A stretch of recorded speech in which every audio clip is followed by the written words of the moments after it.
आज हम इस वीडियो में बात करेंगे कि मार्केट ब्रेड्थ क्या होती है और प्रेजेंट सिनेरियो में इंडियन कंडीशंस में उसका क्या इंपॉर्टेंस है और आज का क्या स्टेटस है। निफ्टी ने आज प्रेजेंटली निफ्टी ने ऑल टाइम हाई टच किया, बट मैं श्योर हूँ कि 90% ऑफ हम में से हमारे पोर्टफोलियोज ने नहीं टच किया होगा। तो उसका क्या रीजन है कि मतलब निफ्टी ऑल टाइम हाई पे है बट हमारे पोर्टफोलियोज नहीं है। तो वो सारे हम कंसर्न्स डिस्कस करेंगे, प्लस हम जानेंगे कि कैसे यूएस में यूएस की जो इकोनॉमी है वो कैसे इंपॉर्टेंट है और आज की डेट में यूएस में क्या चल रहा है। कुछ फैक्ट्स है मैं आपको अपडेट कराऊंगा कि जो कि एक रीजन बन सकते हैं 2026 या 2027 में जो नियर टर्म में एक बबल या एक फॉल आउट का, और कैसे इंडियन मार्केट पे भी एक इट कैन ऑल्सो इफेक्ट और impact the Indian markets as well. तो हम ये सारा समझेंगे इस वीडियो में। एक डिटेल मैंने वीडियो बनाई है, डिस्कस करेंगे, तो प्लीज इसको एंड तक देखिएगा।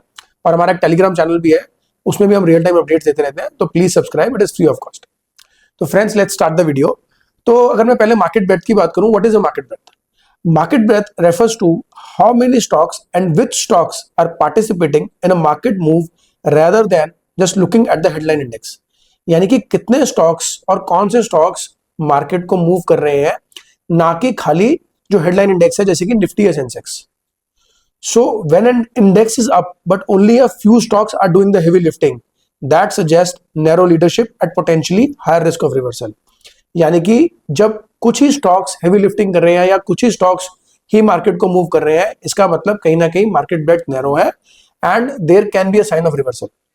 तो अगर मैं प्रेजेंट इंडिया की कंडीशन के बारे में बात करूं, कुछ कंसर्न्स के बारे में बात करूं, तो वही मैं जैसे बोल रहा था कि निफ्टी ने आज ऑलमोस्ट अपना ऑल टाइम हाई टच किया, यानी कि 26,250 के अराउंड ऑलमोस्ट टच किया। बट क्या हमारे पोर्टफोलियोज ने ऑल टाइम हाई टच किया? I think not. मेरे ने तो नहीं किया, एंड आई एम श्योर कि 90% ऑफ हम में से नहीं किया। तो उसके क्या रीजन है?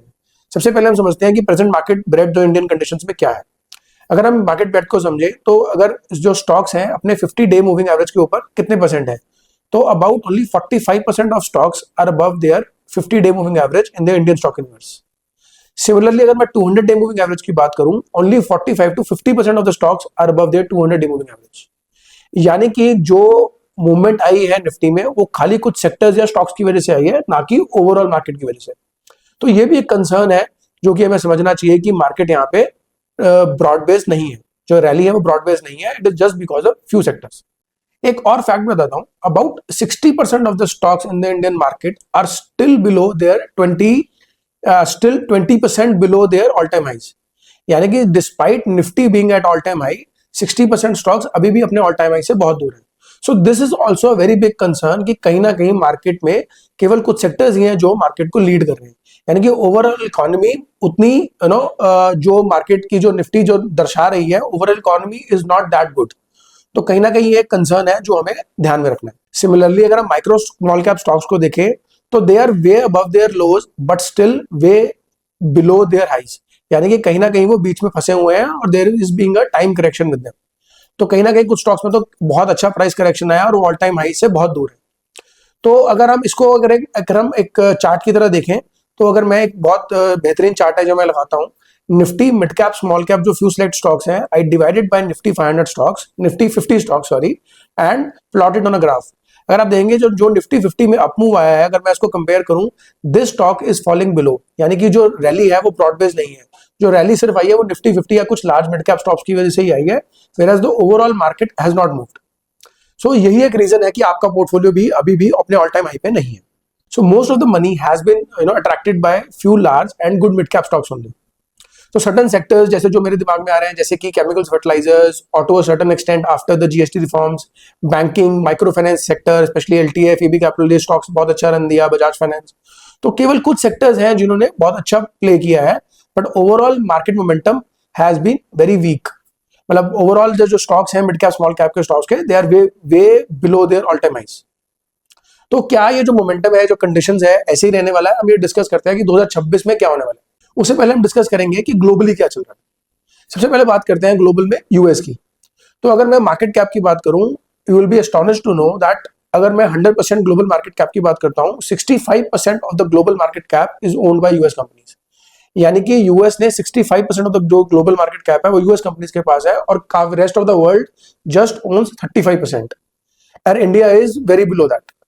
तो कहीं ना कहीं जो टू मच जो मनी फ्लो है वो यूएस में हुआ है, specially in the last few years, and that to in just few companies.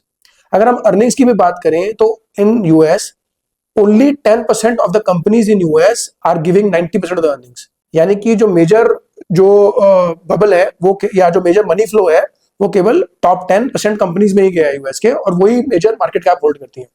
So this implies there is a lot of concentration risk in the US. तो अगर कहीं पे जैसे कि एआई बबल की बात हो रही है, that I am not seeing any time happening soon, but if that happens there will be a serious fallout in the whole world, and India भी इससे बचेगा नहीं. तो 2026 में मैं नहीं बोलता कि यह 2026 में होगा, मे बी 2026 में हो, 27 में हो, 28 में हो, बट दिस विल हैपन.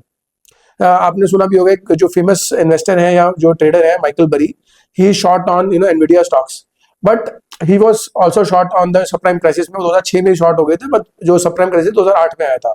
तो there is a very difficulty in timing the bubble. तो बबल को टाइम करने में बहुत डिफिकल्ट है. अगर आप सोचेंगे कि आप एग्जैक्ट टाइम कर पाएंगे, it is very difficult. But yes, the science are clear. There may be a time when the bubble might burst and India will not be away from it. तो अगर मैं उसको ध्यान में रखते हुए इंडियन कंडीशंस में आऊं, इसका मतलब ये नहीं है कि मुझे सब कुछ बेच के निकल जाना है या मार्केट से बाहर जाना है. So the solution here is to be properly diversified. Diversification में you have to be properly diversified in terms of large cap, mid cap, small cap. आप खाली स्मॉल कैप या मिड कैप पे नहीं बैठ सकते, या खाली लार्ज कैप पे नहीं बैठ सकते, मतलब you will not get that kind of returns. आप खाली गोल्ड या सिल्वर बाय करके नहीं बैठ सकते. You have to be properly diversified. अगर आप एक प्रॉपर डाइवर्सिफिकेशन के साथ बैठेंगे, you will reasonably move out of this as well. अगर आपका लॉन्ग टर्म टारगेट है, diversification is the only solution for this kind of bubble and everything. आपको एस्टॉनिशमेंट होगा कि एनवीडिया का market cap is way higher than India, यानी कि India का जो कंप्लीट मार्केट कैप है एनवीडिया उससे कहीं ज्यादा है. तो अगर मैं 2026 की स्पेशली बात करूं, तो क्या आपको लगता है जो मनी फ्लो पिछले 2 या 3 सालों में हुआ, क्या वो 2026 में आएगा? I mean, as my personal opinion is concerned, I don't see it coming very soon. I mean, बहुत ज्यादा पैसा इंडियन मार्केट में एफपीआई, एफडीआई इनफ्लोज की तरह आने वाला नहीं है, जो एक नॉर्मल रूटीन में आता है. That will surely come. A lot of FIIs have moved money out of India in 2025, but is that any time coming soon? It is a bit difficult. अभी जापान की सिचुएशन ऐसी हुई है, Japan has been the real supplier of money to the whole of market, whole of global market. बट अभी Japan में the interest rates have increased. उससे हुआ क्या है, द जापानीज पीपल और the Japanese country, Japan as a whole country, have moved money out of the US debt as well as moving money out of the rest of the world including India. तो काफी money outflow हो रहा है India से, and Japan is getting back all the money because the interest rates are there high, and people are not, Japanese people are thinking it more conducive to invest in Japan rather than the rest of the world. तो Japanese yen carry जो trade की बात करते हैं, that is really happening. And उसके जो fallouts हैं, that we may see in 2026 in terms of more money flowing out of India and the global economy. So how should we prepare ourselves for 2026? ये सब सुनने के बाद this doesn't mean that you should sell everything and move out of the markets.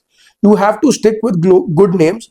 देखिए इस जो difficult phases में भी कुछ sectors होते हैं जो चलते हैं, तो you have to identify those sectors and stick with them.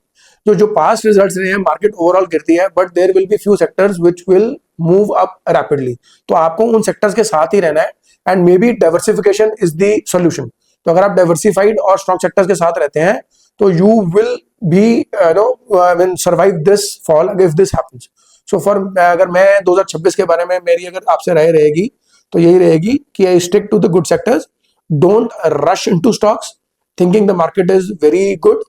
For me the market breadth is poor. जब तक market breadth improve नहीं होती, या मैं नहीं कह रहा कि 2026 में सही में ऐसा एक डाउन टर्न देखने को मिलेगा, हो सकता है कि मार्केट ब्रेथ यहाँ से इंप्रूव हो जाए. तो until unless that happens, please be cautious and be nimble footed. Thank you for watching this video.